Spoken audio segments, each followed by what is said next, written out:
the range of activities that we cover in marine, from dry dock and new build support to guaranteeing condition surveys to failure investigations, we do get to see the good, the bad, and the ugly. When it comes to data, I think the star of the show, it's an integrated coating process management approach, whereby we manage the fleets of a number of owners in terms of coating process. So that combines the dry dock coating support, where we have our coating superintendents being on the ground supporting owners, but also collecting a lot of data. And all of that information is then analyzed, and we prepare regular fleet history reviews and benchmarking as well. But the idea behind this is to actually flag any anomalies or any opportunities for learning or process optimization. And all of that information feeds into the next pre-planning or tender process, where we use the data insights. We're going to be talking about anti-fouling coatings and coating performance, the ability of a system to control or prevent biofouling under different conditions, how arrival condition can come in different flavors, and some of the factors that affect it include anti-fouling coating type, environmental conditions, operational conditions. There might be age effect on the properties of the system, and also maintenance interventions, specifically in water cleaning. So that brings us to the Safinah data. This is information collected through coating supervision projects at Drydock. We have on file about 1,500 projects internally, but today's presentation will be based on about 800 of those. We do about 200 projects annually, so the information kind of grows. And it covers all major technologies and all main ship types. We have bulk carriers, chemical tankers, oil products, crude, containers, gas carriers, and cruise as the main ship types.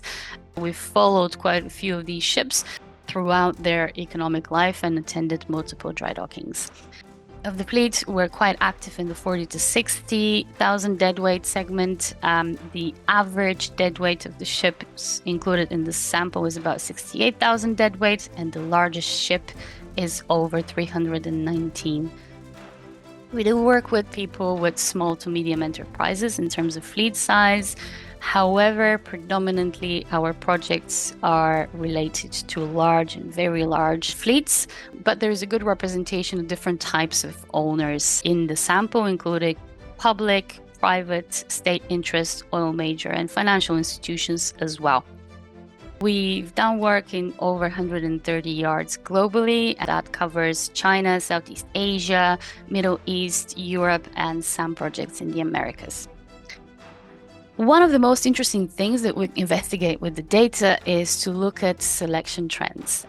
It's a very good indication that the industry is really responding to market signals, to regulations, clearly with the focus on energy-saving devices and GHG reduction targets and energy efficiency. People are making the right smart choices. However, the big question that remains here is whether the increase in the uptake of high technology levels actually leads to better performance.